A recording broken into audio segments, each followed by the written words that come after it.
Έχετε αναρωτηθεί ποτέ αν οι νότες που διαβάζετε στο αγαπημένο σας άρωμα είναι τελικά μια ψευδαίσθηση του marketing?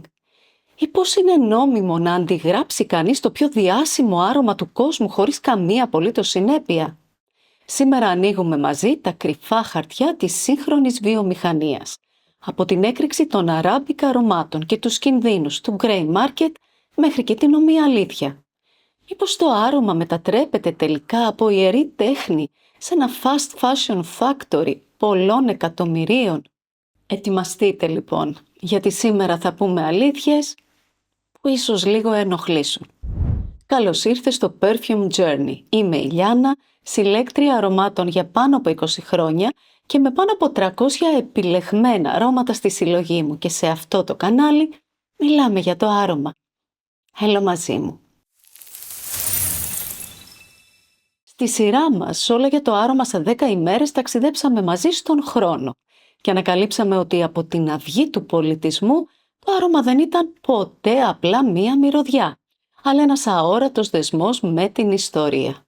Ήταν εκεί, στα ιερά τελετουργικά της αρχαίας Αιγύπτου, στα βασιλικά παλάτια της Ευρώπης. Πάντα παρόν, πάντα επίκαιρο.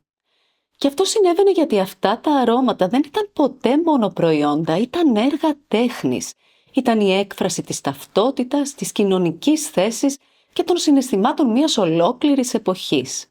Κάθε εποχή είχε τα δικά της αρωματικά ορόσημα, θρύλους, που ξεπέρασαν τα όρια του χρόνου και μιλήσαμε για πολλά από αυτά στα ταξίδια μας. Όπως το Joy του Jean Patou, που μέσα στη Μεγάλη Ύφεση του 1930 έγινε σύμβολο χαράς και αισιοδοξίας. Όλα αυτά τα αρώματα θρύλοι, κάθε του σταγόνα, μια ολόκληρη ιστορία. Σήμερα αφήνουμε την ιστορία πίσω μας και κοιτάμε το παρόν. Και σε αυτό το 10ο και τελευταίο επεισόδιο της σειράς μας θα ανακαλύψουμε μαζί ακριβώς αυτό. Τι συμβαίνει με το άρωμα σήμερα, ποιες οι τάσεις για το μέλλον, αλλά και ποιες είναι κάποιες καλά κρυμμένες αλήθειες που αξίζει να γνωρίζουμε για τον κόσμο της αρωματοποιίας, έτσι όπως έχει πλέον διαμορφωθεί. Και στο τέλος θα ήθελα να αναρωτηθούμε μαζί. Μήπως τελικά η τέχνη αρχίζει να γίνεται περισσότερο προϊόν, αφαιρώντας τη μαγεία από το όνειρο? Μείνετε μαζί μου μέχρι το τέλος για να το ανακαλύψουμε. Πριν όμως ξεκινήσουμε, ας δούμε τι μας περιμένει συνολικά σε αυτήν τη σειρά που μας πάει βήμα-βήμα στον μαγικό αυτό κόσμο. Αρωματικές οικογένειες, εμβληματικοί οίκοι, βιομηχανία και μάρκετινγκ, master perfumers, τάσεις και iconic αρώματα που άφησαν εποχή και άλλα πολλά. Οπότε, αν σας ενδιαφέρει να τα ανακαλύψετε, ενεργοποιήστε τις ειδοποιήσεις για να μην χάσετε κανένα επεισόδιο. Ας ξεκινήσουμε το σημερινό μας ταξίδι με μία ανατροπή. Ακούμε διαρκώς τον όρο unisex στα αρώματα. Ίσως πιστεύετε πως πρόκειται για ένα σημερινό φαινόμενο του marketing, με σκοπό να αυξηθούν οι πωλήσεις, σωστά? Τι θα λέγατε όμως αν σας αποκάλυπτα ότι το πραγματικό marketing συνέβη πολλά χρόνια πριν? Για την ακρίβεια, ο διαχωρισμός των αρωμάτων σε ανδρικά και γυναικεία είναι ένα κατασκεύασμα του 20ου αιώνα. Ιστορικά τα αρώματα δεν είχαν φύλο. Οι άνθρωποι αγόραζαν απλώς τη μυρωδιά που τους άρεσε. Αυτό που άλλαξε τους κανόνες του παιχνιδιού ήταν η άνοδος της μεσαίας τάξης στην Ευρώπη τον 19ο και στις αρχές του 20ου αιώνα. Επιχειρηματίες και μικροί βιομήχανοι απέκτησαν ξαφνικά οικονομική δύναμη, αμφισβήτησαν την παραδοσιακή αριστοκρατία και χτίσαν μια εντελώς νέα καταναλωτική κουλτούρα. Πώς αντέδρασε το μάρκετινγκ των αρωμάτων? Προσαρμόστηκε άμεσα, λανσάροντας ξεχωριστές δημιουργίες για τα δύο φύλλα. Αυτό το καταναλωτικό πρότυπο ρίζωσε τόσο βαθιά που διατηρείται μέχρι σήμερα. Γι' αυτό ακριβώς όταν μπαίνετε σε ένα μεγάλο πολυκατάστημα βλέπετε πάντα μία ανδρική και μία γυναικεία πτέρυγα. Αντίθετα, αν επισκεφτείτε μία αυθεντική περφημερή, δεν θα συναντήσετε ποτέ αυτόν τον διαχωρισμό. Εκεί ο απόλυτος ήρωας είναι η ίδια η μυρωδιά. Και αφού καταρρίψαμε έναν μύθο, ας περάσουμε τώρα σε ένα άλλο εξαιρετικά ενδιαφέρον κεφάλαιο. Όλοι μας, όταν ακούμε για μια νέα κυκλοφορία, ποια είναι η πρώτη μας ενστικτώδης κίνηση? Και η δική μου φυσικά. Μπαίνουμε στα sites των Nikon, στο Fragrantica ή στο Parfumo για να διαβάσουμε τις νότες. Εδώ όμως υπάρχει μια κρυφή παγίδα. Αυτό που διαβάζουμε παντού είναι τις περισσότερες φορές μια καλωστημένη ψευδαίσθηση. Για την ακρίβεια, η επίσημη λίστα που φτάνει στα χέρια μας είναι σχεδόν πάντα ελλειπής. Είτε αποκρύπτει σκόπιμα νότες και συστατικά, είτε είναι εντελώς ασαφής για το τι πραγματικά κρύβεται πίσω από κάθε λέξη. Πάρτε για παράδειγμα το τριαντάφυλλο. Όταν βλέπετε τη νότα τριαντάφυλλου, ξέρετε εσείς αν πρόκειται για το φυσικό σπάνιο ροζ absolute, για εντελώς συνθετικό ή για μίξη και των δύο, ή αν υπάρχει σε τόσο ασήμαντο ποσοστό που δεν δικαιολογεί καν την ύπαρξή του στην ετικέτα? Δεν γνωρίζετε. Και αυτό συμβαίνει για έναν πολύ απλό λόγο. Οι εταιρείες δεν έχουν καμία νομική δέσμευση απέναντί μας για το πώς θα περιγράψουν τις νότες. Έχουν το απόλυτο περιθώριο να φτιάξουν ένα υπέροχο, ελκυστικό story γύρω από αυτές για να μας γοητεύσουν και να ενισχύσουν τις πωλήσεις τους. Το μόνο στοιχείο που καταγράφεται υποχρεωτικά είναι τα αλλεργιογόνα, αν αυτά ξεπερνούν ένα συγκεκριμένο ποσοστό. Αυτό το τοπίο όμως ευτυχώς αλλάζει, γιατί τώρα το καλοκαίρι του 2026 μπαίνει σε εφαρμογή ένα νέο αυστηρότατο κανονιστικό πλαίσιο που αναγκάζει τους οίκους να ανοίξουν τα χαρτιά τους. Οπότε ετοιμαστείτε, γιατί έχουμε να δούμε πολλά και ενδιαφέροντα. Επίσης, έχετε σκεφτεί μήπως οι όροι eau de parfum, eau de toilette και eau de cologne δεν σημαίνουν πάντα αυτό που νομίζουμε? Στη θεωρία έχουμε μάθει πως ένα eau de parfum έχει υψηλότερη συγκέντρωση αρωματικών ελαίων. Στην πράξη όμως αυτός ο κανόνας συχνά καταρρίπτεται. Η αλήθεια είναι πως νομικά δεν υπάρχει κανένας απολύτως αυστηρός ορισμός ή κατοχυρωμένο πρότυπο. Αυτό δίνει στους οίκους την ελευθερία να χρησιμοποιούν αυτούς τους χαρακτηρισμούς όπως ακριβώς επιθυμούν. Δηλαδή, ένα μπουκάλι που αναγράφει περήφανα eau de parfum μπορεί να έχει την ίδια ακριβώς συγκέντρωση με ένα eau de toilette. Ουσιαστικά κάθε εταιρεία βαφτίζει το άρωμά της όπως κρίνει εκείνη σκόπιμο. Συνεπώς, κρατήστε το εξής, μην μένετε μόνο σε ό,τι διαβάζετε. Γι' αυτό σας λέω το γνωστό πια feel free to disagree. Το άρωμα πρέπει να το νιώσετε εσείς πάνω σας, όχι να διαβάσετε τι σας επιβάλλουν να νιώσετε. Επόμενο θέμα. Γνωρίζετε ότι τα αρώματα δεν προστατεύονται από πνευματικά δικαιώματα, το γνωστό copyright? Είναι κάπως οξύμορο, αλλά ούτε η διεθνής νομοθεσία, ούτε αυτή της Ευρωπαϊκής Ένωσης αναγνωρίζουν τα αρώματα ως έργα τέχνης. Σε αντίθεση με ένα βιβλίο, έναν πίνακα ή ένα μουσικό κομμάτι, η φόρμουλα ενός αρώματος αντιμετωπίζεται νομικά περισσότερο ως μία τεχνική συνταγή παρά ως ένα πρωτότυπο δημιουργικό έργο. Τι σημαίνει αυτό στην πράξη? Σημαίνει ότι είναι απόλυτα νόμιμο για μία εταιρεία ή ένα perfume house, θα προσθέσω, που κατασκευάζει σχεδόν τα πάντα, να αναλύσει τη φόρμουλα ενός διάσημου αρώματος και να την αντιγράψει ελεύθερα.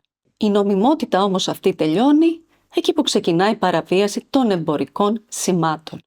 Απαγορεύεται δηλαδή αυστηρά να χρησιμοποιηθεί το ίδιο όνομα, το ίδιο λογότυπο ή η ίδια συσκευασία.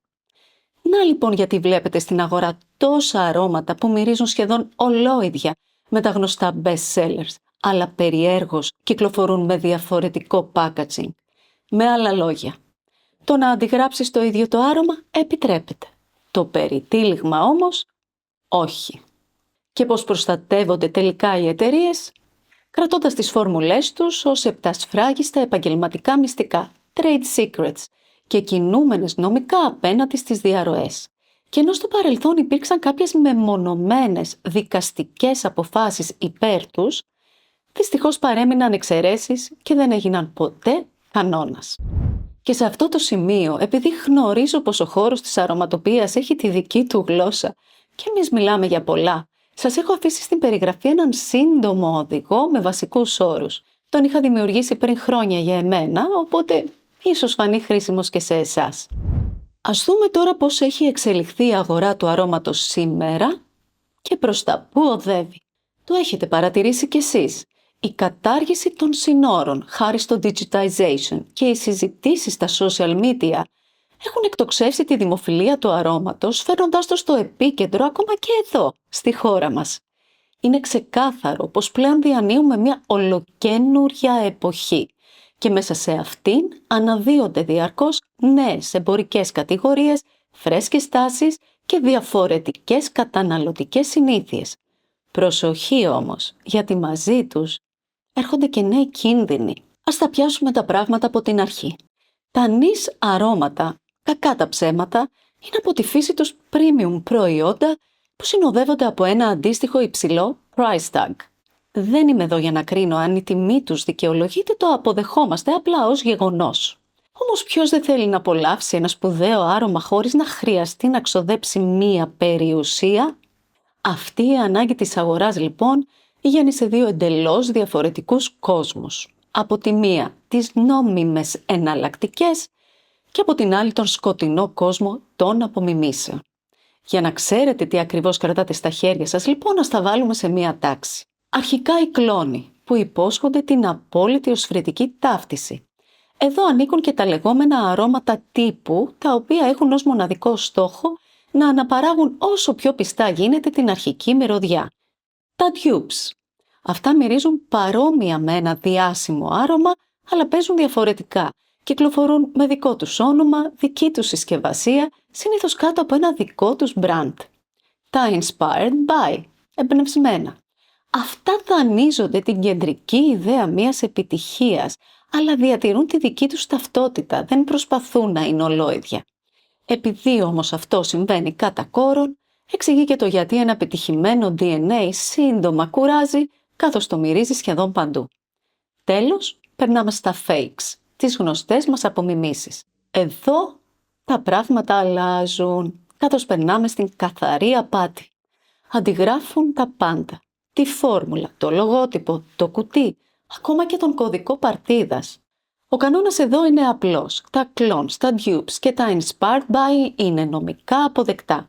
Τα fakes όμως, πέραν του ότι είναι 100% παράνομα, κρύβουν τεράστιους κινδύνους για την υγεία μας. Και σε αυτό το σημείο θα ήθελα να κάνω μία μικρή ευχή. Εύχομαι αυτό το βίντεο να μην γίνει cancelled και να μην φάω μεγάλο hate. Η αλήθεια είναι πως ειλικρινά δεν είναι σκοπός μου να θίξω κανέναν. Όμως όταν σας υποσχέθηκα πριν 10 επεισόδια όλα για το άρωμα, εννοούσα αυτό. Όλα. Οπότε πάμε να τα συζητήσουμε. Ας ξεκινήσουμε λοιπόν με τις απομιμήσεις. Εκεί όπου κρύβονται και οι μεγαλύτεροι κίνδυνοι. Οι απομιμήσεις είναι οι γνωστές μας μαϊμούδες, όπως με τις τσάντες, Chanel ή Louis Vuitton. Μιλάμε για προϊόντα που συχνά κατασκευάζονται κάτω από άκρως ανθυγιεινές συνθήκες, με υλικά αμφίβολης ποιότητας, τα οποία είναι επικίνδυνα για το δέρμα μας. Χώρες όπως η Ρωσία, η Τουρκία και η Κίνα αναφέρονται συχνά ως κέντρα παραγωγής τους, που τα βρίσκουμε παντού. Από τις λαϊκές αγορές μέχρι μη εξουσιοδοτημένα e-shops που μας ψαρεύουν με την εξωφρενικά χαμηλή τιμή τους. Και αυτό μας φέρνει σε μια παράλληλη πραγματικότητα στην αγορά που έχει γιγαντωθεί. Ένα σκιώδες κανάλι πωλήσεων, μια πλημμύρα από discounter websites που λειτουργούν εντελώς στο σκοτάδι. Και εδώ σας κρούω τον κόδωνα του κινδύνου με ένα τεράστιο watch out. Έχετε αναρωτηθεί ποτέ πως ένα premium άρωμα πωλείται ξαφνικά μέχρι και στη μισή τιμή?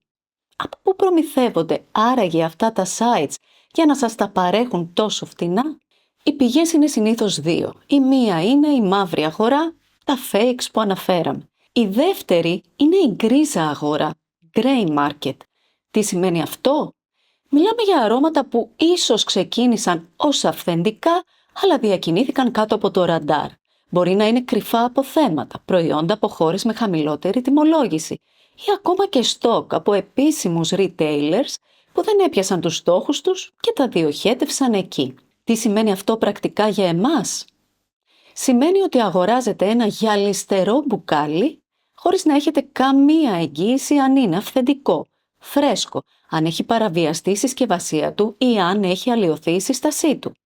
Σκεφτείτε ένα άρωμα να έχει μείνει μήνες σε μία αποθήκη με λάθος θερμοκρασία και υγρασία. Η διαφορά στη μυρωδιά και την απόδοση είναι χαοτική. Συνεπώς, κάθε φορά που πατάτε Add to Cart σε ένα τέτοιο site, αξίζει να γνωρίζετε πως παίρνετε ένα τεράστιο ρίσκο με δική σας ευθύνη. Μάλιστα, μου έχει τύχει πολλές φορές να μιλάω με ανθρώπους που ακύρωναν ένα άρωμα, αλλά όταν βάλαμε το μπουκάλι τους δίπλα στο δικό μου original, μιλούσαμε για 2 διαφορετικά αρώματα. Φανταστείτε λοιπόν και πόσες κακές κριτικές διαβάζετε, που βασίζονται σε απομιμήσεις. Και δεν σας τα λέω τώρα αυτά επειδή εγώ είμαι υπεράνω χρημάτων. Φυσικά την έχω πατήσει κι εγώ στο παρελθόν, ψάχνοντας την ευκαιρία. Έμαθα όμως από τα λάθη μου, έξω και σήμερα σας μιλάω με τόση σιγουριά. Για το λόγο αυτό, η μόνη πραγματικά ασφαλής λύση είναι μία. Εμπιστευτείτε τους επίσημους retailers, ακριβών και οικονομικών αρωμάτων και τους ίδιους τους οίκους, ή αγοράστε από χέρι δοκιμασμένου αρωματόφυλλου. Γιατί στο τέλος της ημέρας μην το ξεχνάτε. Αν το άρωμα σας είναι άχρηστο, τελικά σας τύχησε πολύ ακριβά. Ας πάμε τώρα σε κάτι που κυριολεκτικά σαρώνει. Μια νέα κατηγορία που έχει αναδυθεί με φανατικό κοινό και ασύλληπτο hype, τα λεγόμενα Arabic αρώματα. Εδώ ουσιαστικά μιλάμε για clones ή dupes brands που μας έρχονται από τη Μέση Ανατολή, Ηνωμένα Αραβικά Εμιράτα, Σαουδική Αραβία, Κουβέιτ. Τι ακριβώς κάνουν? Παίρνουν διάσημα αρώματα και δημιουργούν συνθέσεις που τους μοιάζουν πολύ, αλλά τα λανσάρουν με άλλο όνομα, εντυπωσιακό packaging και πολύ χαμηλότερες τιμές. Πώς πετυχαίνουν αυτές τις τιμές χωρίς πάντα να μυρίζουν φτηνά? Το μυστικό τους είναι ότι αγοράζουν πρώτες ύλες σε τεράστιες ποσότητες, ρίχνοντας κάθετα το κόστος παραγωγής. Βέβαια, δεν φτάνουν πάντα την πολυπλοκότητα του original, αν και πολλοί φίλοι τους ορκίζονται πως συχνά το ξεπερνούν σε απόδοση. Μάλιστα, κάποια από αυτά τα brands έχουν ανεβάσει πολύ τον πύχη, συνεργαζόμενα με γνωστούς αρωματοποιούς και κολοσσούς πρώτων υλών, όπως η Givaudan και η Firmenich. Εδώ όμως θα ήθελα να αναρωτηθούμε κάτι. Είναι τελικά κάτι παραπάνω από dupes αυτά τα αρώματα? Η αλήθεια είναι πως όχι. Τους λείπει η πρωτογενής έμπνευση και εκείνο το μοναδικό ταξίδι μιας αυθεντικής δημιουργίας. Γιατί τότε τα αποκαλούμε συνολικά Arabic? Το έχετε σκεφτεί ποτέ? Ναι, παντρεύουν προσιτές τιμές με απόδοση και πολυτελείς συσκευασίες, στοιχεία που θυμίζουν την αραβική παράδοση. Αλλά αυτά τα αρώματα δεν κάνουν παραδοσιακή αραβική αρωματοποιία. Δημιουργούν αρώματα δυτικής λογικής. Άρα, μήπως εδώ προκαλείται σύγχυση στο μυαλό των καταναλωτών ως προς το τι είναι τελικά η αραβική αρωματοποιία? Γι' αυτό θα μου επιτρέψετε να διαφωνήσω με τον όρο Arabic για να περιγράψουμε συνολικά αυτήν την κατηγορία. Και δεν έχω απολύτως κανένα πρόβλημα με τα dupes, το διευκρινίζω, ο καθένας φοράει ό,τι τον ευχαριστεί. Απλά είναι άδικο κατά την γνώμη μου να φωτογραφίζουμε την τεράστια αρωματική ταυτότητα ενός τόπου, συνδυάζοντας την αποκλειστικά με αντιγραφές.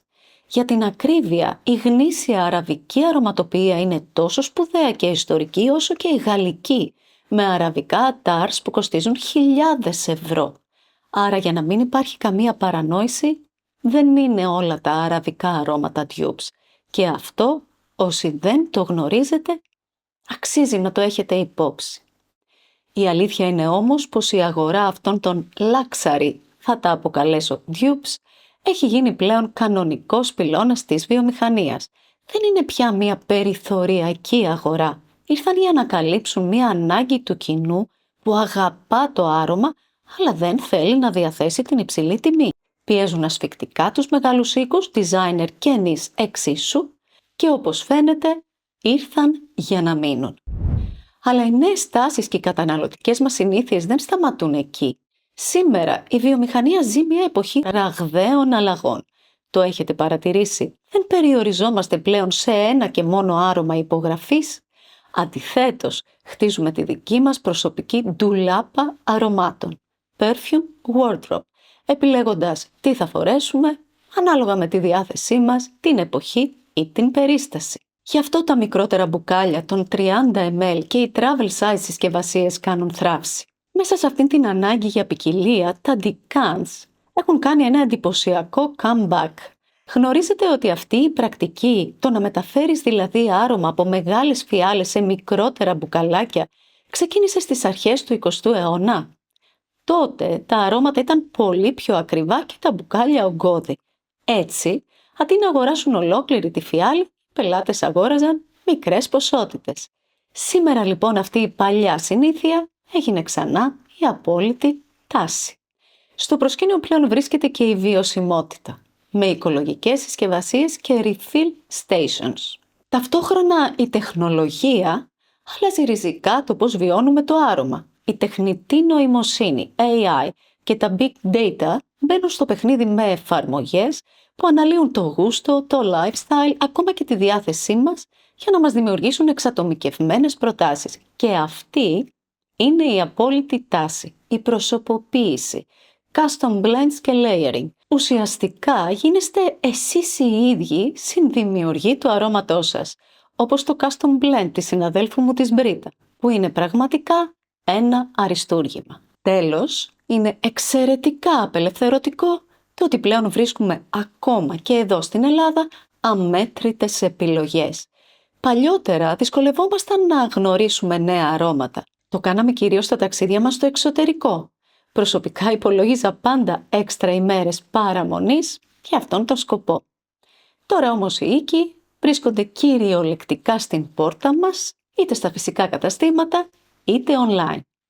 Επιτέλους, και όλες αυτές οι νέες καταναλωτικές τάσεις που μόλις συζητήσαμε, που οδηγούν άραγε την ίδια τη βιομηχανία, ελάτε να πάρουμε λίγο ύψος για να ρίξουμε μια ματιά από ψηλά. Helicopter view. Ας δούμε λοιπόν πώς κινούνται οι μεγάλοι παίκτες. Σήμερα η αγορά του αρώματος ζει ιστορικές στιγμές, με την αξία της για το 2025 να εκτιμάται στα 60 δισεκατομμύρια δολάρια, καλπάζοντας προς τα 100 δισεκατομμύρια μέχρι το 2033, με ρυθμό ανάπτυξης το εντυπωσιακό 7%. Είναι ένας από τους ταχύτερα αναπτυσσόμενους τομείς του beauty industry, καθοδηγούμενος κυρίως από τους Gen Z, την online κουλτούρα και το fragrance talk. Το πιο εντυπωσιακό νούμερο? Σύμφωνα με τη Le Monde, μόνο μέσα στο 2025 κυκλοφόρησαν παγκοσμίως περίπου 6.000 νέα αρώματα. Είναι σαφές πως η βιομηχανία έχει μπει σε ένα hyper production mode με ασταμάτητα νέα launches, flankers και limited editions. Για να καλυφθεί αυτή η φρενίτιδα, οι μηχανές δεν σταματούν ποτέ, σφραγίζοντας πάνω από 2,5 δισεκατομμύρια μπουκάλια ετησίως. Για να προλάβουν οι κολοσσοί, επενδύουν και γιγαντώνονται επιθετικά. Η Chanel ετοιμάζεται να λειτουργήσει μέσα στο 2026 μια τεράστια μονάδα παραγωγής στη Βενέτ, έκτασης 30.000 τετραγωνικών μέτρων. Από την άλλη, η L'Oréal ρίχνει 60 εκατομμύρια ευρώ για να διπλασιάσει την παραγωγή της στα 200 εκατομμύρια μπουκάλια τον χρόνο. Αλλά ο πόλεμος παίζεται και στο χώμα. Οι LVMH και η L'Oréal επενδύουν στρατηγικά και αγοράζουν τεράστιες βιολογικές καλλιέργειες στην Grasse για να ελέγχουν τα φυσικά τους συστατικά. Η αγορά κυριολεκτικά βράζει. Όλοι τρέχουν να προλάβουν το μεγαλύτερο κομμάτι της πίτας. Ποια ήταν όμως η μεγαλύτερη δομική αλλαγή που πυροδότησε αυτήν την άνθηση? Η εκρηκτική άνοδος των niche brands.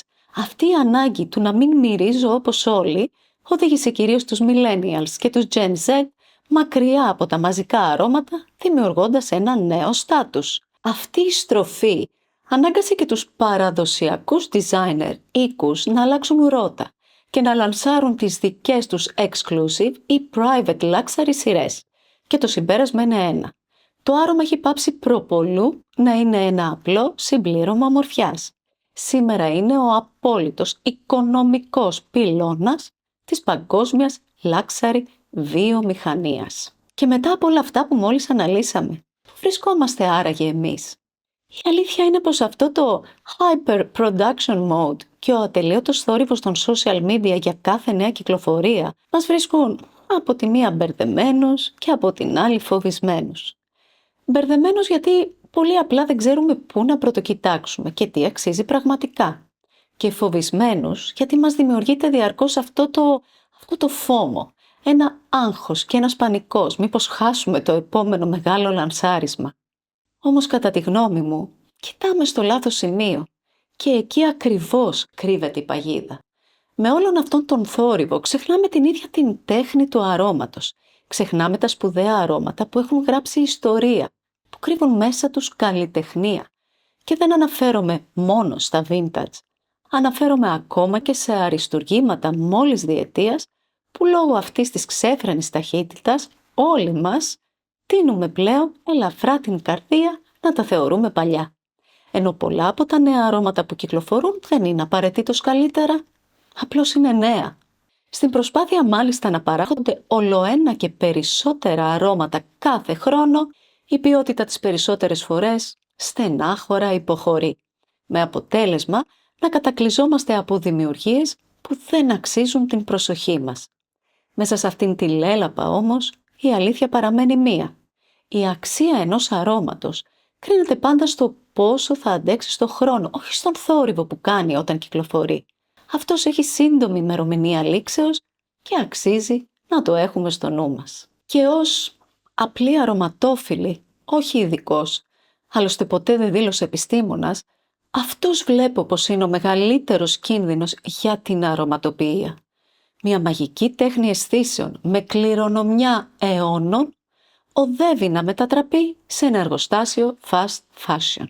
Όπως ακριβώς συνέβη το 2025 και συνεχίζεται τώρα το 2026, που κατά την ταπεινή μου άποψη διανύουμε από τις χειρότερες χρονιές της παγκόσμιας αρωματοποιίας, βλέποντας μια σπουδαία τέχνη να υποχωρεί έναντι της μαζικής παραγωγής. Και φυσικά υπάρχουν εξαιρετικές νέες δημιουργίες που αξίζουν την προσοχή μας, αλλά δυστυχώς νιώθω πως αποτελούν την εξαίρεση στον κανόνα, χωρίς να μπορούν να τον ανατρέψουν.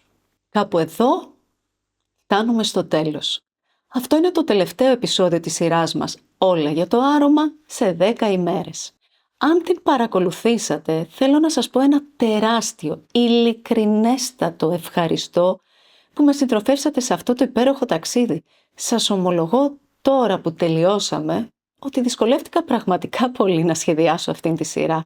Απαιτούσε άπειρο χρόνο, ατελείωτη έρευνα και πολλή σκέψη για να απλοποιηθεί η πληροφορία και να γίνει εύπεπτη και κατανοητή για όλους. Όμως κάθε φορά που ζοριζόμουν και έλεγα «δεν αντέχω άλλο», σκεφτόμουν ένα πράγμα. Είναι άδικο με την πορεία που έχει πάρει η αρωματοποιία να μην υποθεί αυτή η φωτεινή, αληθινή πλευρά της. Δεν αυτοορίστηκα σταυροφόρος. Απλά ως λάτρης αυτής της τέχνης ένιωσα την ανάγκη να το κάνω. Και ξέρετε κάτι, έτσι θα παραμείνω. Ένας ρομαντικός εραστής της τέχνης που θα ψάχνει μέσα σε όλο αυτόν το θόρυβο τα πραγματικά διαμάντια που αξίζουν να έρθουν στο φως. Και με αυτήν τη σκέψη θα σας αφήσω. Αν νιώσατε ότι μάθατε κάτι καινούριο σήμερα ή αν βρήκατε αξία συνολικά στη σειρά που δημιούργησα για όλους εμάς, θα χαιρόμουν πολύ αν μου το δείχνατε με ένα like, ένα σχόλιο ή κάνοντας εγγραφή στο κανάλι μου για να μην χάσετε κανένα από τα επόμενα αρωματικά μας ταξίδια. Μέχρι να σας ξαναδώ, έτσι ρομαντικά, πειραματιστείτε, ανακαλύψτε και αφήστε το άρωμα να σας ταξιδέψει. Γεια σας!